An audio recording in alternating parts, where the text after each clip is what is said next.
Buenos días, dependiendo de dónde estás. Aquí estamos con León. Hola, León. Hola Inge, ¿qué tal? Muy Buenos días, bien. buenas tardes a todos. Bueno, estamos con este evento, Errores que matan a los startups. Vamos a intentar algo nuevo hoy y es que primero vamos a hablar media hora en español y luego vamos a hablar lo mismo, también media hora, pero en inglés. Entonces, para los hispanohablantes que trabajan con startups que quieren practicar su inglés, es una excelente oportunidad. Si quieren ver solamente el inglés o si quieren ver las dos versiones, vamos a tener el mismo contenido. Seguramente nos saldrá una pequeña variación por aquí y por allá, pero básicamente va a ser lo mismo. Entonces, bienvenidos, bienvenidas. Ya veo a alguien desde Perú saludando. Bienvenido allá por la mañana. Nos vamos a presentar brevemente y luego ya vamos al contenido del evento de hoy. León, ¿quieres iniciar a presentarte? Pues claro que sí, muchas gracias Inge. Pues nada, llevo 8 años trabajando con el emprendimiento, he sido emprendedor, soy emprendedor, inversor, mentor en distintas iniciativas, incubadoras, aceleradoras, siempre con startups early stage y siempre enfocado a cómo podemos mejorar desde el principio, muy centrado en la validación. Mi canal de YouTube también, Valida tu Startup, está enfocado en esos primeros pasos que estamos dando. Oye, veo que está viniendo muchas personas. Por favor, decidnos de dónde sois, que nos va a encantar siempre saber esa audiencia desde dónde nos está llegando. Inge, si quieres, preséntate tú. Listo. Entonces, bueno, yo me llamo, en holandés se dice Inge de Dreu. En español, por lo general, la gente me dice Inge. Yo llevo trabajando con los emprendedores, con los startups, unos poco más que 10 años en realidad. He mentoreado muchísimos startups en su primera fase. Y con esta experiencia, apoyando a los startups y apoyando también a sus coaches, también en contexto a veces de universidades, he desarrollado un juego que se llama el Playground for Entrepreneurs, el campo de juego para emprender, realmente en español, que es una herramienta gamificada para educadores, para coaches, mentores de emprendimiento. Entonces ya veo muchos conocidos y también facilitadores del Playground saludando desde Colombia, desde Perú. Qué bueno, bienvenidos todos y no solamente facilitadores, sino otros amigos y conocidos también. Qué bueno verlos. Vamos a iniciar este evento, vamos a hablar de errores que matan a los startups. En este camino hay muchas trampas en el camino, hay muchas cosas que pueden hacer que uno no tiene éxito o que no tiene tanto éxito como podría ser tan grande la oportunidad en el mercado, la oportunidad a que se atiende. Entonces vamos con el primero y es no validar una necesidad en el mercado. ¿Quieres iniciar, León? Pues claro que sí. Y bueno, antes de iniciar, deciros a todos que queremos saber cuál ha sido vuestra experiencia con esto y también soluciones que podáis ver, ¿vale? Nosotros vamos a empezar hablando de cómo es ese problema. También al final de las dos temáticas que vamos a dar hoy, vamos a hablar acerca de soluciones. Pero eso también queremos ver un poco cuál ha sido vuestra experiencia hasta entonces.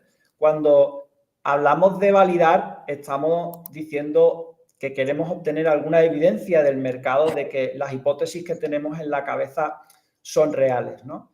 Y muchas veces cuando hablamos de la palabra startup, cuando hablamos de la palabra emprendimiento, estamos pensando en cosas muy complejas y yo no sé tú, Inge, pero yo hay veces que tengo que aterrizarlo un poquito más, ¿no? Y pongo el ejemplo de esa persona que está pensando en abrir un restaurante, ¿no? Nada que ver con una startup, es un emprendimiento de otro tipo, no es escalable, ¿no? pero tú te pones a analizar cuántas personas pasan por una acera determinada de una calle, cuántos pasan por otro, te vas a otra calle, miras a ver cómo son esas personas, si van con un café en la mano, si a la hora de comer están buscando un sitio para comer. Eso es como un germen de validación, ¿no? Ver las señales reales que nos está dando el mercado. Y muchas veces nos saltamos eso, ¿no? Eso yo creo que empiezan mal las startups que no están validando que hay un problema en el mercado. Sí. Eso es, yo creo, el paso 1, ¿no? Sí, hay muchos founders, muchos emprendedores, particularmente de la tecnología, los que están muy enfocados hacia desarrollar alguna cosa que sea lo más nuevo. Ahora está de moda, por supuesto, la inteligencia artificial, que están desarrollando alguna cosa, pero que todavía no sabe exactamente para qué sirve y a quién sirve. Pues si eso no está claro, no se puede. O sea, primero, ese dolor tiene que ser visible y lo que decimos en inglés, un painkiller, un alivio del dolor, una pastilla del dolor, siempre viene mejor que una vitamina. Una vitamina, pues claro, uno puede prevenir muchas cosas, pero mientras que no le moleste, no le duele a uno, es muy difícil vendérselo porque no hay urgencia. Claro, no hay tanto mercado, ¿no? Para eso. De acuerdo, y que cuando alguien de verdad tiene un dolor de cabeza y no sabe qué hacer y está buscando soluciones, yo he tenido emprendedores que cuando por fin iban a validar y por fin habían encontrado una necesidad en el mercado y que hablaban con clientes y que encontraron un cliente potencial que decía que hasta había contratado a un desarrollador para poder resolverle ese problema. Pues esa persona está dispuesta a invertir en una solución hasta el punto de contratar a alguien y tomárselo en las manos propias. Entonces, mientras que no se tiene esa necesidad súper claro, es muy difícil y yo creo que por eso también lo que hemos visto, por ejemplo, en Colombia es que no solamente los startups que van a ser los súper tecnológicos, exponenciales y eso, pero muchas veces los que tienen mucho éxito son muy de una industria en particular. De hecho, en el programa que yo trabajé, uno de los más exitosos en su momento fue una ginecóloga. Sí. También ¿Ginecóloga y tuvimos qué hizo? una ginecóloga que tenía un laboratorio y tenía personal, ¿sí? Patólogos, técnicos, y entonces nunca se actualizaban en su en su profesión.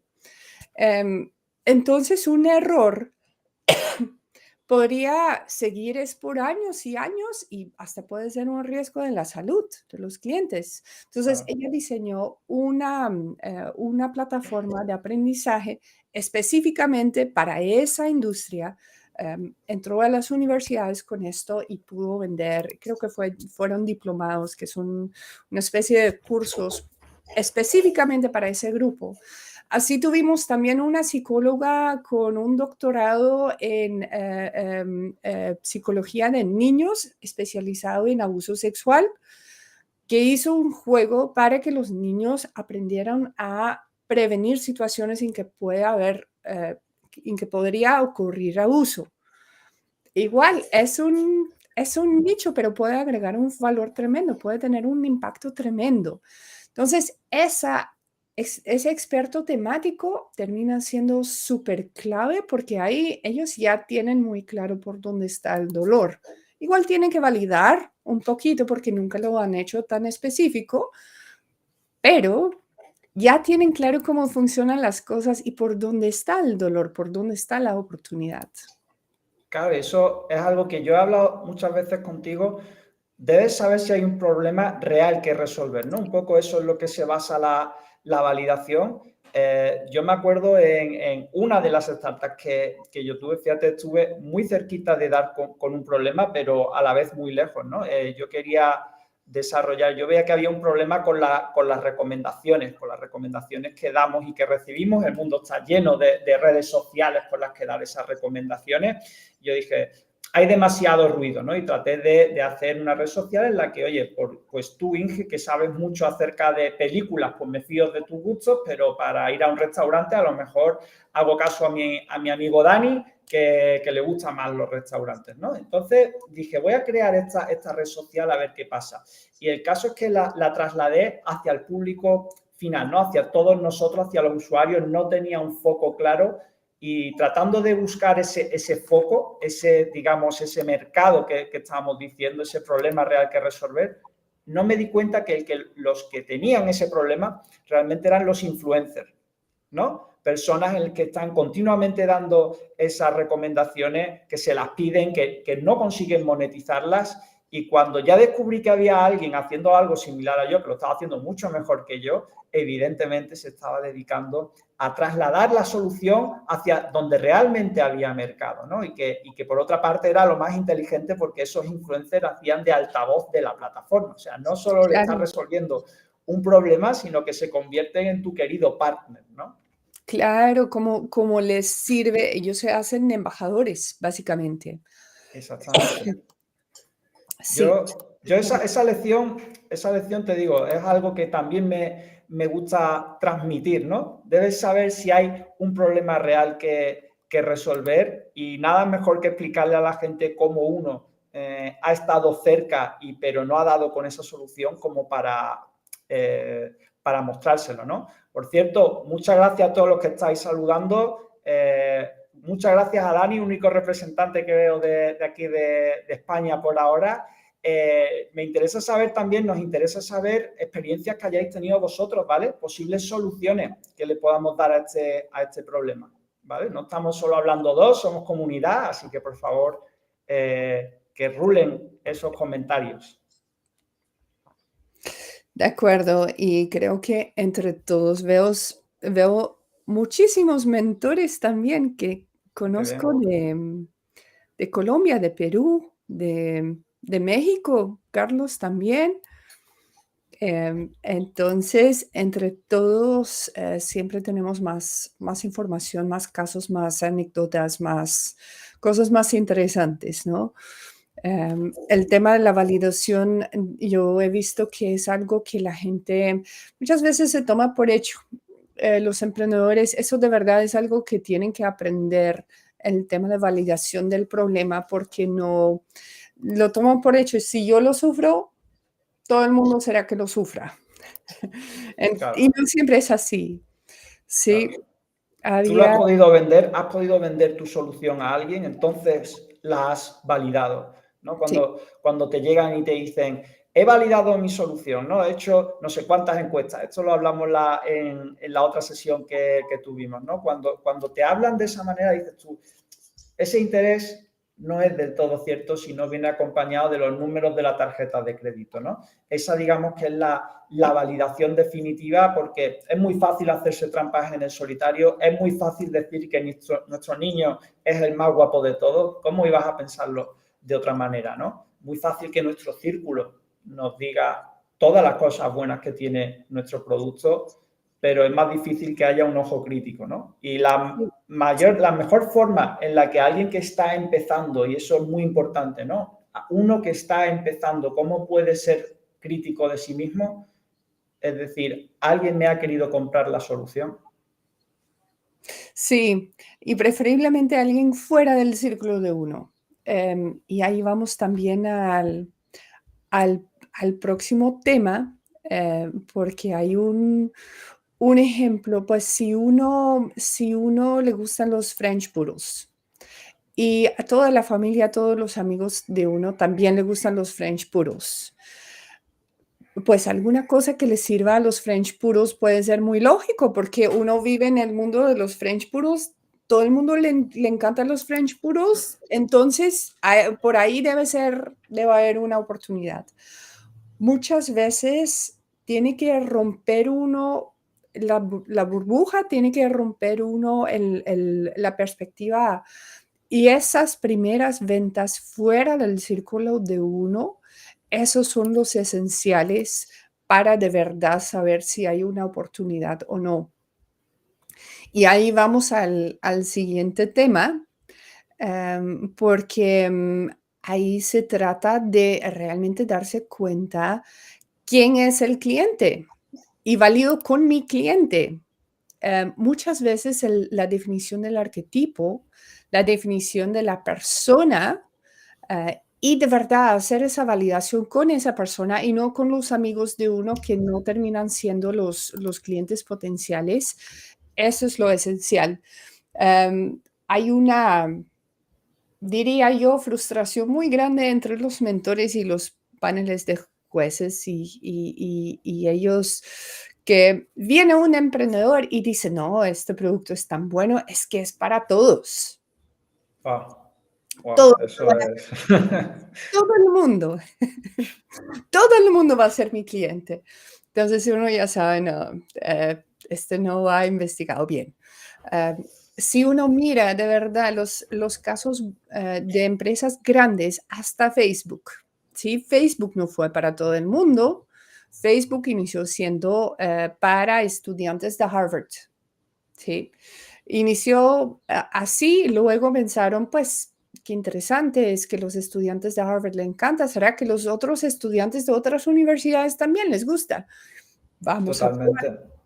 Que eso mientras había otras redes sociales haciendo cosas muy similares, ellos lo que hicieron fue copar un nicho. Por eso muchas veces yo lo que digo es tienes que ser experto mundial en tu nicho tiene que ser tan pequeño Ujú. que tú puedas ser maestro en él, ¿no? Estoy viendo aquí comentarios que decía Giancarlo que una opción del tema que estábamos hablando antes era copiar una solución que ya funciona en otro país, ¿no? El problema normalmente de esto está muy relacionado con la validación inicial, porque en el momento en el que tú ya ves que está funcionando, en el momento en el que empieza a llamarte la atención, la tentación ahí es copiar lo que ellos ya están haciendo, pensando que, oye, así me va a funcionar. Pero muchas veces no somos conscientes de los esfuerzos iniciales, de las estrategias iniciales que ellos hicieron al empezar, ¿no? Que fue lo que te da esa tracción inicial. Y yo en eso, Inge, ahí voy a poner un punto a lo mejor de discordia con lo que tú estabas diciendo respecto de familiares y amigos, que yo sé que está el mantra de decir, oye, no es bueno validar con familia y amigos.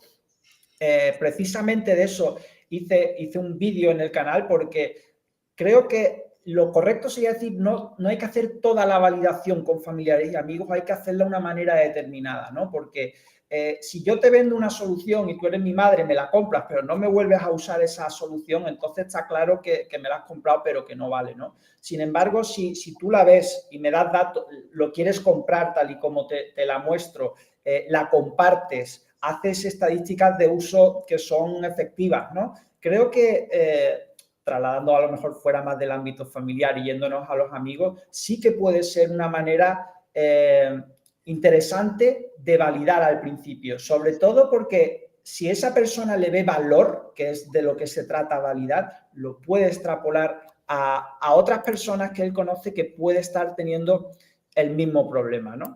Y, Sí, ahí se trata más de cómo hacer las preguntas ay, ay. que no, que de ¿A quién? verdad, sí, pues a quién tiene que ser del cliente potencial, eso sí. Si vas a hacer algo para, no sé, motocicletas, no vas a entrevistar a una señora de 80 años que jamás se ha montado en una, ¿sí? Eh, Exacto. pero, pero el tema de los familiares es que muchas veces están muy sesgados, están muy subjetivos. Hay un recurso muy interesante que se llama The Mom Test. Totalmente. Ese describe muy bien porque se trata de investigar no tu idea, se trata de investigar la vida de la otra persona y qué funciona dentro de la vida de la otra persona, dónde está su dolor, y mientras que puedes averiguar los hábitos, las motivaciones de la otra persona, sin, por ejemplo, mencionar tu propio proyecto, ahí estás bien.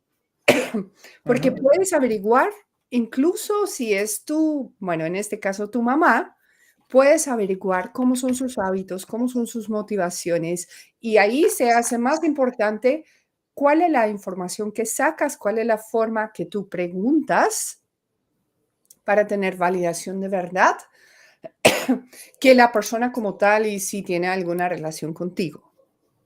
¿Sí? Ujú. Entonces, es un poco doble. Si lo logras hacer así, hasta de tu madre puede salir, puede salir información interesante, pero muchas veces necesitas información de afuera también. Simplemente para tener una idea representativa, una muestra de alguna forma representativa de cómo maneja la gente este problema y también porque tu burbuja puede ser sesgado de alguna forma, pueden no tener los hábitos que son representativos para este segmento de mercado. Entonces, es un poco doble en ese sentido, ¿de acuerdo? Esto que Es estás, perdona, perdona. interesante. Sí, dime.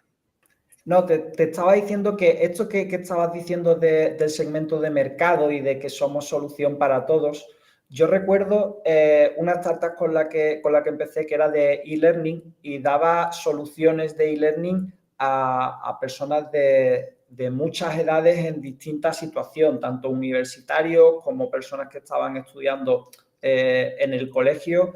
Y me acuerdo que había muchas veces discusión, estaba claro que tenían que enfocarse, pero la manera en la que se estaba decidiendo eso era más política, ¿no? En función de quién opinaba en la aceleradora, pues parecía que tenía más peso o no, y como además era un proceso que se dilataba, ya había como casi malestar en la aceleradora, había como dos bandos, ¿no? Diciendo cada uno cómo pensábamos que a lo mejor tenían que tomar la decisión. Y me acuerdo que el equipo, la verdad es que ejecutó bien y lo que hizo fue trabajar, dejarse el alma en hacer esa validación con los dos para ver de qué manera se podía, cuáles de los dos tenía una evidencia más grande de mercado, ¿no? Y lo que se dice tantas veces en el Lean Startup, tienes que validar la hipótesis más arriesgada. Eso tiene tanto valor porque es que si te sale bien, si eres capaz de hacer el experimento adecuado y te sale bien, pumba, ya empieza eso a crecer. Desde luego no es el éxito, ¿no? Pero es el comienzo de la atracción, ¿no? De acuerdo, de acuerdo. Y hay la buena validación en algún momento, pues se hace tracción, ¿sí? Se hacen las ventas y ahí empiezan a crecer. De acuerdo. Y quiero volver un momentico al tema de la persona, lo que llamamos persona o el arquetipo, Uh -huh. porque es muy importante y después en temas de mercadeo es que sirve muchísimo conocer bien a esta persona, hacer una especie de dibujo, ponerse de verdad en los zapatos de la persona, porque muchas veces se queda en lo superficial y dentro de lo superficial no se, perdón, no se habla del todo a la persona.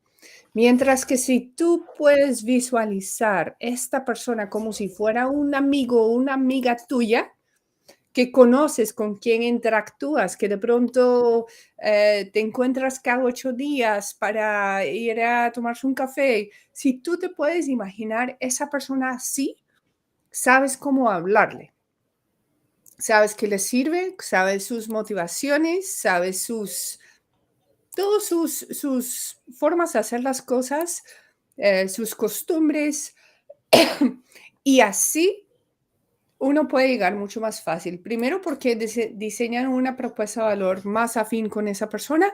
Y segundo, cuando lo vayas a vender, cuando vayas a hablar y a hacer mercadeo y hacer promoción, ahí te queda mucho más fácil de verdad hablarle en un tono y con palabras que él o ella misma también utiliza.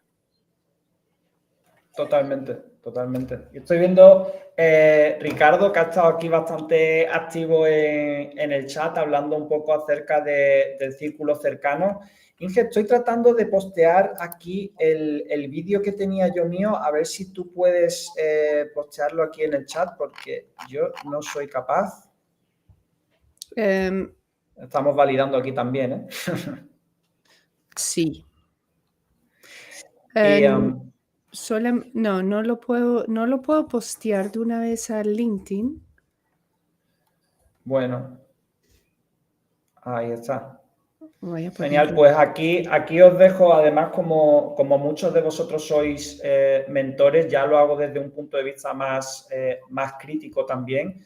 Me gustaría saber qué pensáis acerca del vídeo, cuál de estas aproximaciones pueden ayudar más, qué es lo que le hace falta y, por supuesto, cualquier crítica que veáis también, porque realmente creo que todos hemos visto eso mucho, sobre todo los que somos B2C, obviamente los que somos B2C, ¿no? Cuando te llega una startup B2C, el primer impulso es el de validar con familia y amigos, y más allá de decir, oye, no lo hagas, yo siempre soy partidario de decir, ¿cuánto zumo podemos sacar de esa naranja? Aunque sea un poco, pues a lo mejor es algo, ¿no?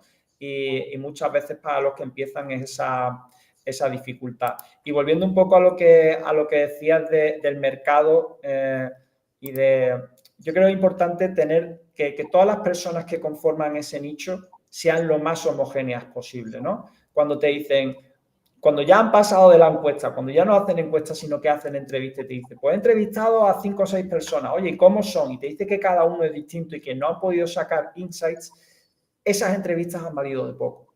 Tienes que tratar de asegurarte en la medida de lo posible que hay alguna lógica dentro de ese buyer persona, de esa persona como has definido tú, porque de esa manera, cuando extraigamos conclusiones, sabremos cuál es el público al que se las tenemos que trasladar, sabremos cuál es el idioma que tenemos que hablar con ellos y, sobre todo, lo que hemos estado hablando desde el principio, las necesidades que tienen. Ese build things people want del que habla Y Combinator, ¿no? Esa yo creo que es la clave muchas veces que pasamos por alto cuando estamos trabajando tan duro en algo tecnológico, pensando en el marketing, pensando en la página web, pero descuidamos lo básico que es tú qué problema tienes, ¿no? De acuerdo.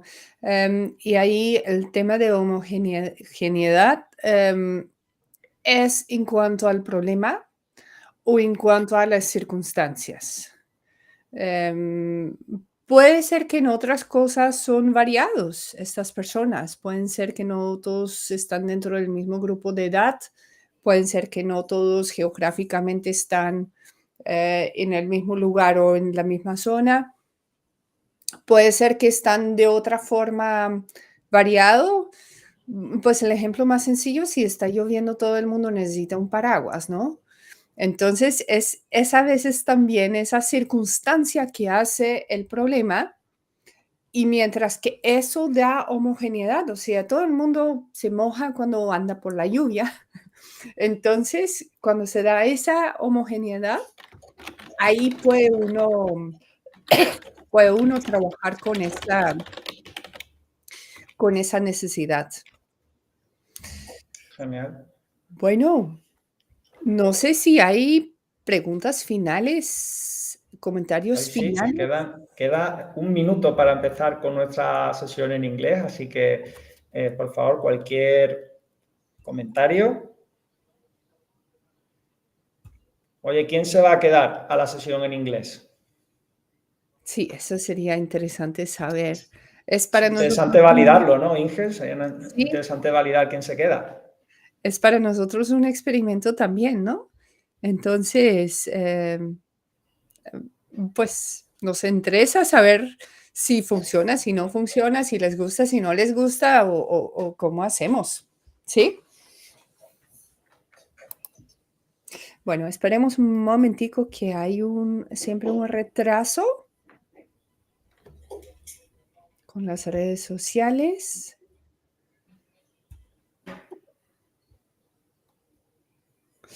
Me gustaría saber si han charlado o han planificado algún espacio para hablar de fuentes de financiación. Pregunta Ricardo. Ricardo, Aún no, pero es algo que podemos tener en cuenta y sí, que te anotamos. de acuerdo, de acuerdo. La idea es hacer estos espacios cada 15 días más o menos. Entonces, pueden haber muchos temas. Entonces, si tienen sugerencias, pues por favor, escríbanos, sea en el chat o por mensaje en redes sociales o algo así. Entonces, Bueno, Giancarlo, Ignacio se quedan y Ernesto, muchas gracias a ti. Inge, si te parece, let's get it started. yes, let's switch. It's always a bit well, Awkward the first once minutes. yeah, once I get used to a different language, it's easier. The thing is switching as such and not speaking to people in the wrong language, because that happens. It It does. is a reality. It will make it funny, don't worry. Yes, well, sometimes I when I was teaching at university, I spoke to my students in Spanish. They looked at me. They're Dutch, so they don't. They know Okay, dos well, cervezas, and that's it. for those of you that just joined this session, it's the second part of our session today. We're covering startups that mistakes that kill startups with Inge and myself. First half session has been in Spanish. Now we'll cover the session in English. Yeah. Little bit about myself. I've been an entrepreneur for the last 8 years, basically covering aspects related to validation. I'm also an investor. I have had several entrepreneurial activities. Right now, I have a YouTube channel in Spanish that helps early stage startups in their first days. Okay, so it's called Validate Your Startup, Valida tu Startup in Spanish. I met Inge some months ago because she also has an awesome YouTube channel. And yeah, she has full of knowledge. So here she is. Okay, so my name is Inge de Dreu in Dutch. I am Dutch. I used to live in Colombia. That's why I speak Spanish. So I've worked with startups and entrepreneurs for over 10 years. I've coached many startup teams and also their daily coaches. I used to travel around the country to meet a lot of teams and to meet a lot of coaches. I've also worked with a couple of universities on innovation and on entrepreneurship. And from all that experience with entrepreneurship and education, I've developed the Playground for Entrepreneurs. It's right behind me here. And it's a gamified tool to help coaches and to help educators to make the process more interesting, more community based, and also a little less stressful, because it's really a playful environment for people to get new ideas and to create meaningful relationships. So that's the Playground for Entrepreneurs. As Leon mentioned, we are facilitating this space both in Spanish and English. So right now we'll do the same content that we just did in Spanish, but now we'll do it in English. We will try at least, right? Yeah. Okay. And well, I'm sure some different anecdotes or examples might occur, but still, it's basically the same topic. So please do let us know if you have any comments or questions, and if new people are joining, it would be great to see where you are connecting from. And just say hi in the chat. And also, if you have any comments, if you have any questions, just post them in the chat so we can actually respond to them. Great. So let's get started. So today is going to be about deadly startup mistakes. There's quite some pitfalls along the way. There's a lot of mistakes that startup owners can possibly make. That very often they also do make, and that's why we're discussing those mistakes, just to share some experience and to hopefully help some people to take a better way and to validate their startup, their project in a better way, and to really take advantage of that experience and examples that help them along and create more value in the end.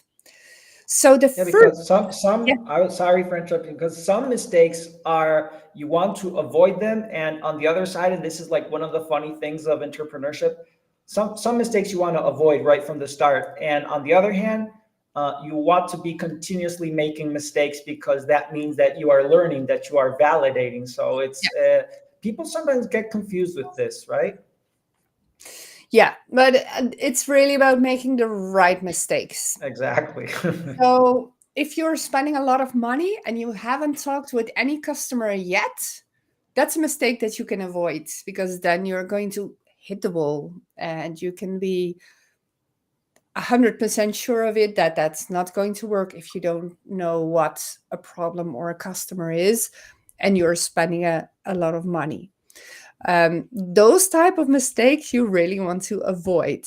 Now, if you're doing market experiments, if you're experimenting with the value that you are creating, and if it's resolving a problem and you're doing that very quickly with a lot of feedback, with a lot of interaction, and not a lot of money involved, then you can afford to make mistakes, because then you can get back up again.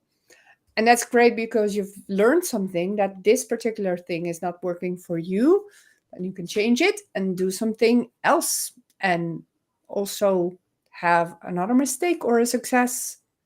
So the faster you can learn those type of mistakes, the better your learning process will be.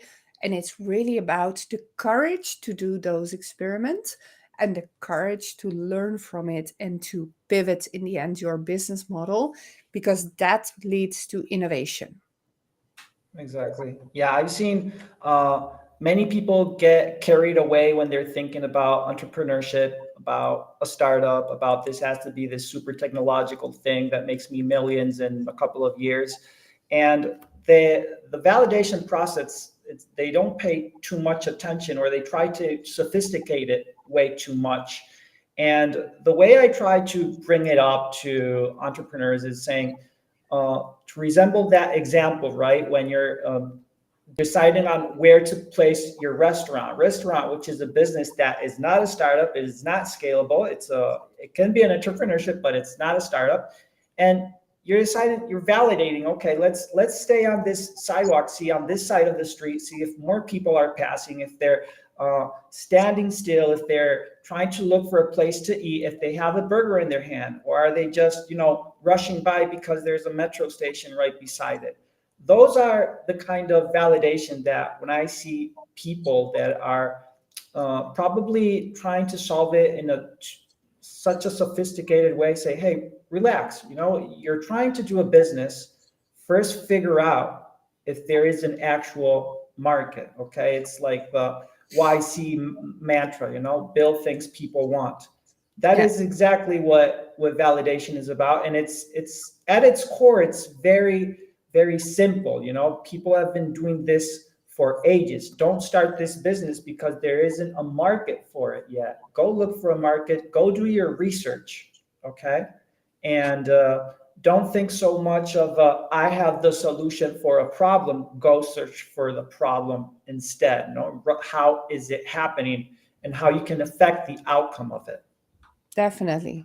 And that's especially something that's happening to a lot of tech people, a lot of high tech people, is that they get carried away by their technological inventions, right? They make this thing, they create this thing, and they think it's genius, and it probably is in a technological point of view. It could be very well genius, but if it doesn't solve anything, you can't really make anything out of it. And then it turns into a solution trying to find a problem.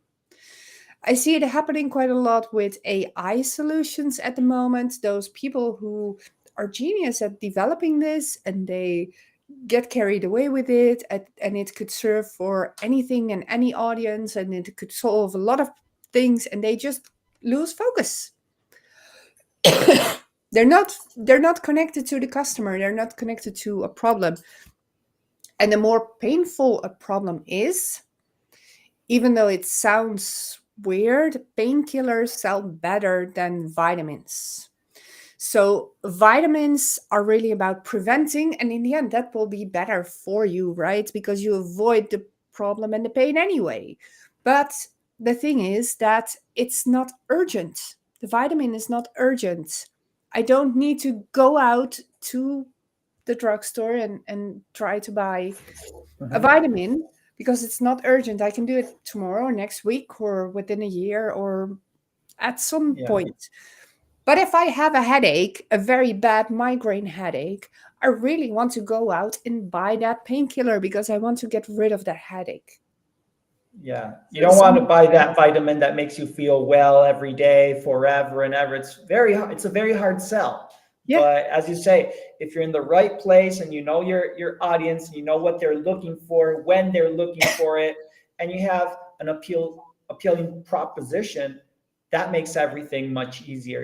I think you hit the nail on the head when you said uh, this is not so much of a inventor kind of thing. It's more of a marketer kind of thing, right? It's uh, don't try to build in a vacuum. You have to validate. You have to know that what you're doing, the market actually wants it. And this reminds me of one of my startups was trying to build a recommendation site, social network, because, well, we're saturated with all these kinds of recommendations from everyone and anyone.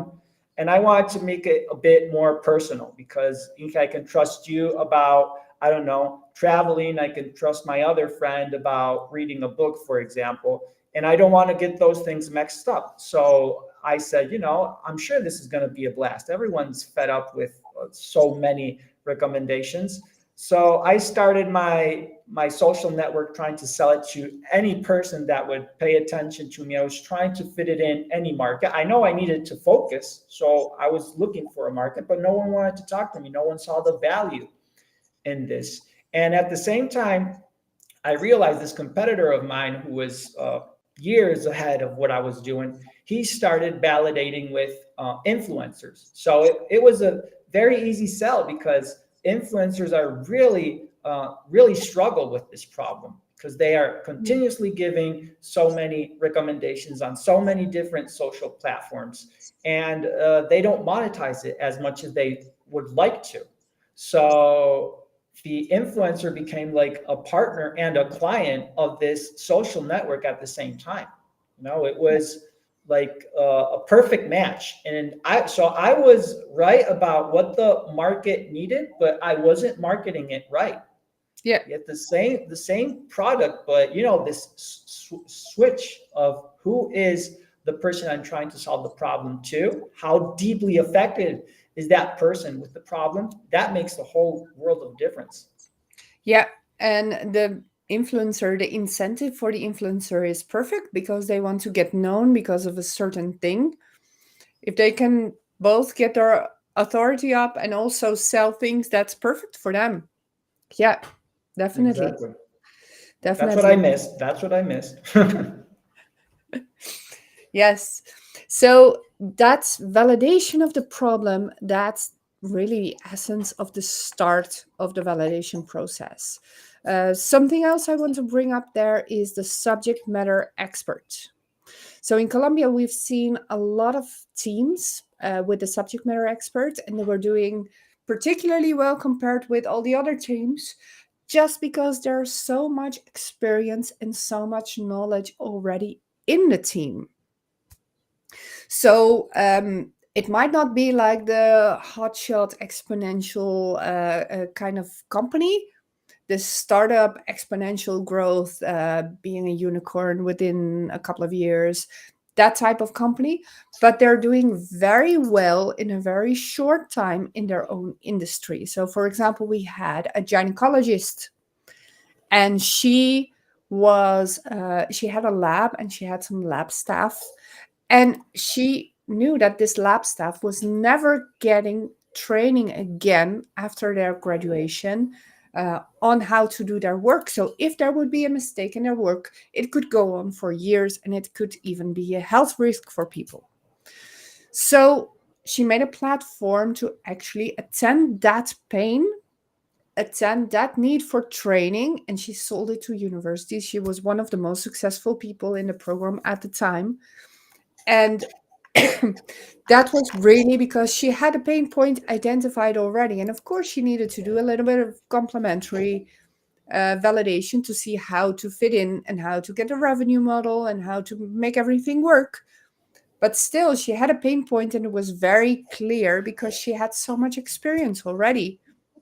She had validated it. Uh, yeah, yeah. She already knew what it was about and for who the pain point was so urgent.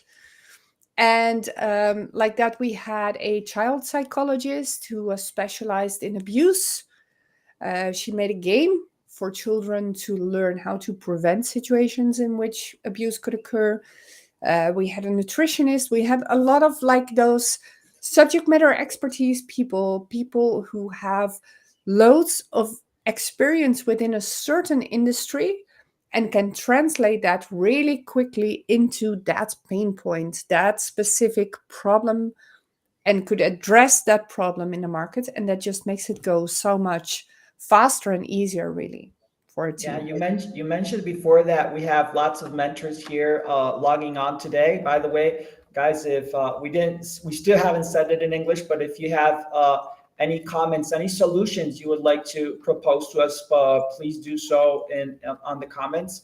And Inge, you were saying something that whenever happens to me as a mentor, I become so relaxed, and it is when someone that has 10 years experience in a field sits down with a team, probably 2 or 3 people, co-workers, and they say, hey, you know what? We realized this at our workplace. We realized there's this problem that the industry cannot solve for such and such reason, Yeah, and we want to solve it. You're like, wow, you got so much in advance compared to a normal startup that's starting from scratch, right? And it's like so challenging because, as you say, things are much smoother. You can start thinking about building the company as opposed to validating where the problem is, right? So yeah, it's like it's super nice when you see that kind of entrepreneur coming in. yeah, So yeah. no matter which your starting point is, I mean, you don't have to be 23 and in college to start a startup. Lots of successful startups start out with people that had lots of experience and can now bring it to a specific niche, right? And I think that's Yeah. also part of the game, right? Targeting the smallest market or the correct market, right? Yeah, definitely. And that is the second mistake that we're going to talk about, and that's addressing the right markets and interviewing the right people. So who are those right people? So basically it's about validating with potential customers, people who are part of your customer segment. One big frustration of judges and mentors is if entrepreneurs say that everybody's our market, everybody's Mhm. our potential customer, you know that something's off, right? You know that something's not researched right, or there's been no contact or interaction with the customer segment. Something is not going well, um, because then something more work needs to be done because there's always a market segment. In terms of big companies, in terms of successful companies where people usually look for startup success, you can see that all of them started with a very specific market. And I think the most obvious example of that is Facebook. Facebook, right now and for many years already, it's been for everybody. But it started out very specifically. It was for students at Harvard University. Nobody else, just students of Harvard University. And then you can really go in depth with that market segment. You can really go into their habits and their motivations and what they want to see and do and interact, and how this should work, how it solves a problem or a deep desire for them. Mhm. Then they went on and said, "Well, hey, well, if this works for Harvard, why not try another university and another one and another one?" And Facebook actually maintained quite closed for a long time, and people could only sign up with a .edu email. So only students and university staff, because otherwise the platform just wouldn't accept your account. So it Yeah. stayed closed for quite a while, just until it became obvious that also outside of universities, people were really wanting to have this, at the time, new thing, new social network. But it's really important to find the most urgent need, and it's really about bursting the bubble in that sense, really defining who's your potential customer. Either find a homogeneous group or find homogeneous circumstances in which they need the product or the value proposition that you're offering, and then attend that specific group. Yeah, and I think that an added value to that is in the case of Facebook. I'm not really sure how the story goes, but I have heard this. Uh, they had it. They had like word of mouth was so important amongst other universities that there was sort of a waiting list to get into Facebook, and that's an added value because when you're doing things right for the right niche, it's so easy to spread the word because it's very clear what you're doing. Like when you talk with a startup and you say, hey, what you guys up to, and the problem solution is a 5 minute pitch, it's going to be complicated. Like how are you going to grow if it takes so long to explain and understand? And the thing with serving a very small niche, catering the right people, is that hey, your message is super clear. Yeah, They were college students. They knew exactly what they were signing up for. And as you said, today it's good for everyone. They have a bazillion products, but at the start it was very different, right? And I remember this startup we have. It was an e-learning startup at the incubator, and they had this very wide spectrum of people they were giving services. So they had college students and they had regular students from school, and they were making money on both sides. But everyone was selling, hey guys, you got to make up your mind on which one you want to bet. They knew that too. They worked hard, very hard, to see which one would have strongest validation, and eventually moved to just serve one. And you'd say, hey, that lots of entrepreneurs, and I made that mistake myself, is saying, I'm not going to forfeit, there's a market over there that's willing to pay me money. Why am I just going to throw it away? Let's try to make money some other way or make some passive income out of that market. The thing is, you're not thinking long term. You're not focusing exactly on your market's needs. Like if Facebook would have started with Harvard and people from outside with other kinds of jobs, I'm sure that their focus wouldn't have been so clear. And that word of mouth, that escape velocity they achieved expanding to other colleges wouldn't have been possible. definitely, definitely. And that's why it's so important to define that particular persona or that particular archetype, because when you can define that persona, then you can really, and you should really make that very deep. So it's not about demographics, it's not about just age groups or towns or zones or geographical areas or something like that. It's really about stepping into their shoes, and it's really about getting a feel for them. So it should be like you're talking with your best friend, right? Somebody you meet every week or you interact with all the time. Somebody you really know inside out, somebody you can really relate with and identify with, because then first you can develop your value proposition for them. You can develop your product exactly at what they need.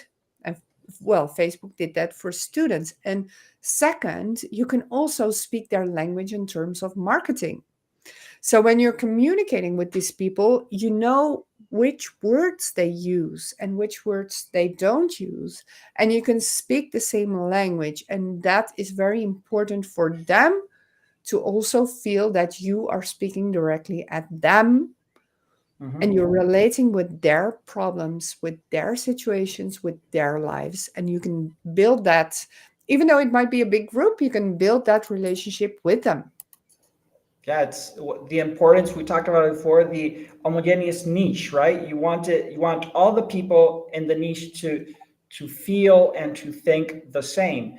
And it's not a problem if you start small. Actually, it's quite an advantage because it is much easier to reach that kind of people, right? When just think about the things where you have a hobby, right?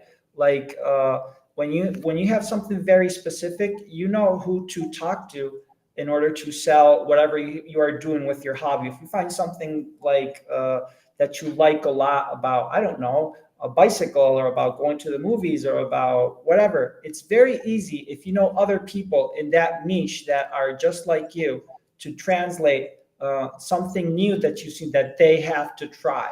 Okay, so I think that's the point that I use the most as a mentor when I'm trying to talk an entrepreneur into going smaller. Like it's going to be an easier sale for you. Yeah, Don't think about if you're trying to reach a mass market, you're going to have so many competitors. Your message is going to be all over the place. You don't know what the image is going to be, what your copy is going to be. So try to keep it as small as possible because that's the easiest way to have a competitive advantage that bigger companies can't afford because it wouldn't be profitable. definitely. And that way you can gain market share, you can set up your company, and from there you can scale towards bigger opportunities. Yeah, definitely.